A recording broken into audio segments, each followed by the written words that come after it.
Halo guys, masih sama aku, Asih. Kali ini aku mau bacain email dari imaimro4tul@gmail.com. Namanya Anin. Penasaran kan? Yuk gas, kita simak ceritanya. Hai Kasih, namaku Anin. Aku punya cerita menyeramkan yang ingin aku bagikan kepada kakak.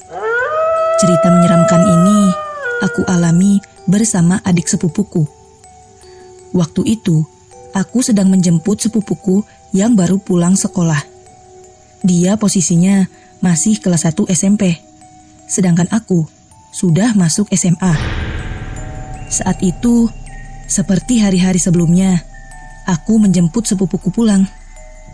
Biasanya, kami pulang jalan kaki.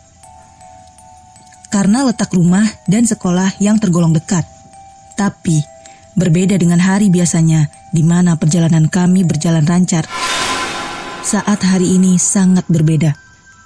Karena sejak aku menjemputnya di sekolah, dia sudah ketawa-ketawa sendiri.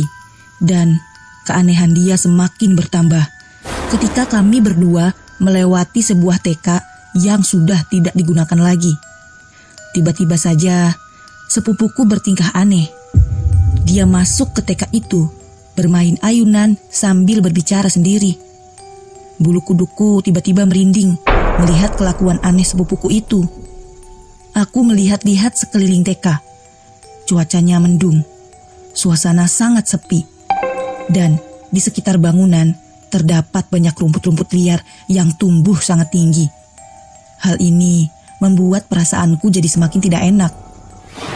Untuk menghindari hal-hal tidak diinginkan, aku berjalan mendekati sepupuku dan meminta sepupuku untuk segera pergi dari sini. Tapi, sepupuku justru tertawa dengan mengatakan bahwa dia masih ingin bermain bersama temannya di sini, sambil menunjuk ayunan di sebelahnya yang waktu itu justru bergerak-gerak sendiri.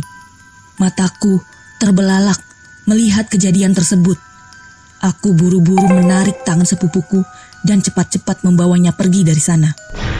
Tapi, baru saja aku mau pergi, tangan sepupuku tiba-tiba saja ditarik oleh sesosok gadis berseragam SMP yang penuh darah. Gadis itu mendongakkan kepalanya, memperlihatkan wajahnya yang rusak dan penuh darah. Aku berteriak panik, cepat-cepat menarik tangan sepupuku sampai tangan saudaraku lepas dari cengkraman si hantu. Dan tidak lama setelah itu, aku membawa sepupuku lari sekencang mungkin, meninggalkan hantu anak SMP itu di belakang yang kini tengah berteriak geram.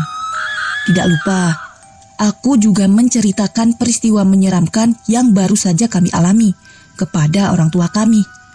Dan orang tua sepupuku buru-buru memanggil Pak Ustadz untuk mengobati anaknya. Usut punya usut, ternyata hantu tadi sudah mengikuti sepupuku sejak lama. Ia ingin menjadikan sepupuku sebagai temannya.